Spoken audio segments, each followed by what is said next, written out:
PhD at Swinburne University, and I intend to submit my thesis next June, so we're almost there. I've been invited to present for a second year at the International Women in Sports Symposium, which will be coming up next month. And so in preparation for that, I wanted to do this presentation, which I'll be doing next month, and get your feedback on, and also just get some practice in front of a friendly audience. So I had the opportunity to speak with two PhD students that were in year one of their thesis, and I think that this presentation could prove valuable for them, but also for any other first-year PhD students, as Ali already mentioned, talking about the ethical considerations that I had to do during the data generation of this study. So my presentation is on my research, the lived experiences of international women's football players. You want to go next? There we go. So I have 4 research questions that were part of my thesis, and the primary one is, what are the lived experiences of international women football players?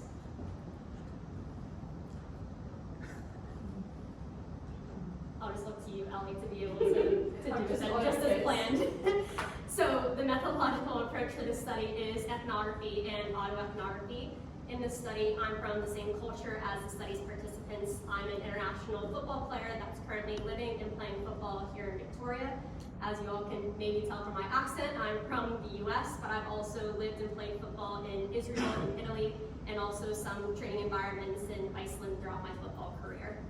So autoethnography allows me to add my experiences, reflections, feelings, and insights, which will provide a rich context to the stories that are told by the international women's football players. So there are two approaches to data generation for this study. With both approaches, I received ethics approval from Swinburne's Human Research Ethics Committee. The first approach was conducting semi-structured interviews with international women's football players in the top 4 leagues here in Victoria. And for your reference, I have provided you all with a table that's showing the number of possible international women football players in each of the top 4 leagues in one season. And if you can tell by the far right corner, the semi-structured interviews were conducted during the 2023-24 soccer season. And the minimum population of international women football players is 77. The total number that I had interviewed was 28. So this is a breakdown of the player sample from the interviews, and as you can see, USA has the highest representation of women football players that are here in Victoria. I'd also like to point out that 3 players that were interviewed are dual citizens, and I said in the previous slide that 28 players were interviewed, but I included myself into the player sample, so we got to 29. So, as mentioned earlier, I am, in academic terms, an insider-outsider in this study. So not only am I a player in Victoria, but at the time of the interviews, I was also a football coach in the community of Victoria and an administrator at an A-League soccer club, and that's Melbourne Victory Football Club. So in order to mitigate the conflict of interest to conduct the interviews, I took 3 key steps, which I'll share with you all today. So the first step that I took was I contacted NPLW, VPLW, State League 1, and A-League club coaches by phone, and I gained their approval to approach the international players. I also contacted my place of work, Melbourne Victory, and their team manager to gain approval to then approach their international players.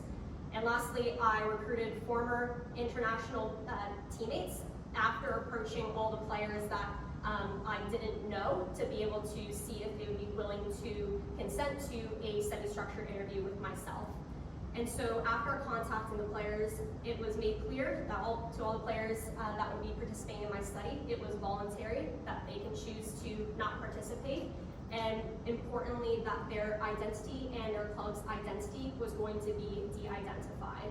And so in taking the following steps, I was able to interview a significant number of international women football players. It's really great, the sample size that I was able to obtain for qualitative research. But I want to point out here that just because I was well known within the football community, it doesn't mean that everybody said yes to be interviewed, and also that clubs were open to me being able to approach their international players. There was one A-League club that had said to me, the manager had said, we will not allow anybody that's working for a competing football club to be able to approach our players. So I just wanted to, again, highlight that it's not just my friends that I'm sitting down and having a chat with. And so when I did those interviews, I had to also balance the information that I knew beforehand with a majority of the players that were people that I had known and had chatted with before sitting down for a forward interview. I had to be able to balance and really be able to self-reflect as I'm going through that interview process, so that I'm able to bring out the relevant information, but also pretend that I'm hearing some of the information for the very first time. So that was something that I had to be very mindful of and aware of throughout the interview process. And so the second approach was observing, reporting, and analyzing data from a pre-established WhatsApp group chat that's composed of currently 233 professional women football players or aspiring professional women football players. As of right now, 33 players, which is 16% of this group chat, have provided me with their informed consent forms to participate in this study. The Players Network, as it's called, was composed because 3 international women's football players wanted to create a network, a community, where we could be able to support and help each other, and that's a network that has not been created yet. So this was created last year. I wanted to do something similar anyways because of my study, and so this was really a great timing that happened organically, and it's something that's still evolving each day. We have new members that are being added into this chat.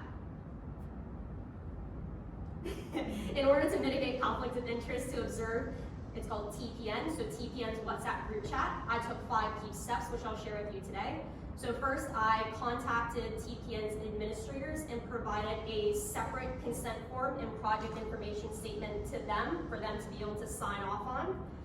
I had to change my name in TPN's chat to Sarah Carlick Researcher. Mind you, WhatsApp, that means that any other personal messages that I'm using in WhatsApp, my friends would know me as Sarah Carlick Researcher, but that was really important because when I would post into the chat, it's that reminder that, okay, there's a researcher, it's not just somebody who's a player, because again, I was invited into this chat as an international player myself, so I'm not just a player in this chat, but I'm also a researcher.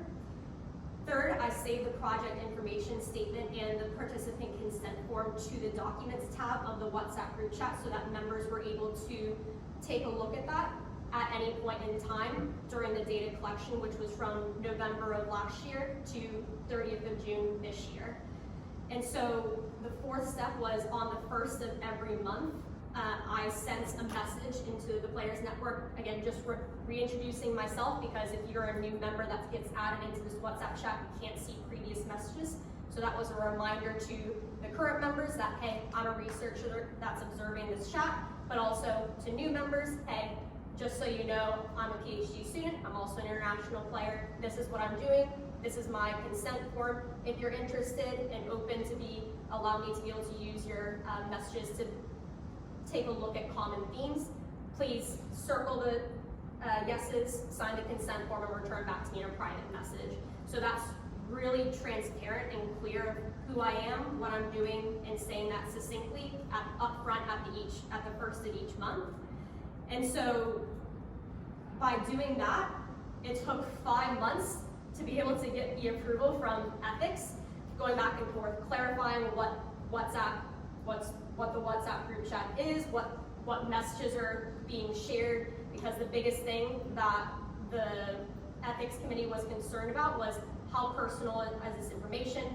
Do the players know who you are? And so that's where, again, changing my name, having the messages that are shared for the first of each month were really important to make sure that that this is a safe space for the players to be able to come. And as you can see, we have participants who had consented, just asking, has anybody worked with this company, looking at agencies that they had worked with.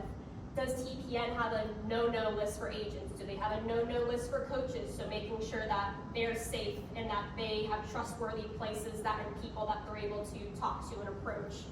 I was curious if anyone knows about playing in the Czech Republic. So looking at different places and different countries that these international players are targeting or considering.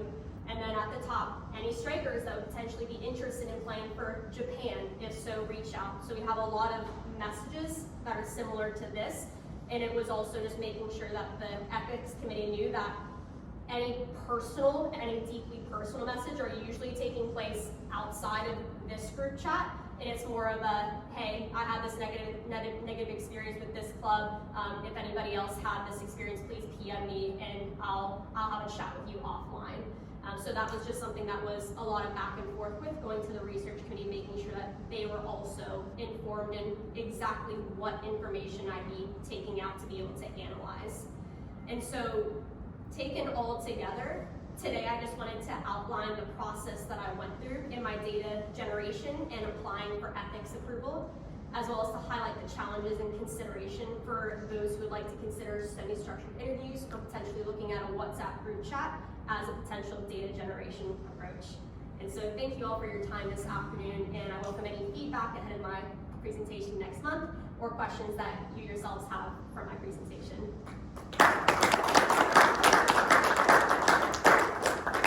Amazing, thank you very much, Sarah. Does anyone have any questions? Right. Yeah.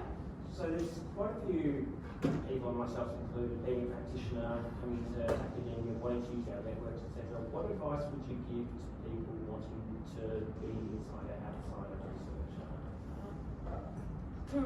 As I'm gonna try to break it down so that you get what you want as well. Advice as far as going through the interview process what are with the people, key or insights for you that could benefit others if they went, that sounds like a really good methodology, I'd like to do something along those lines. yeah.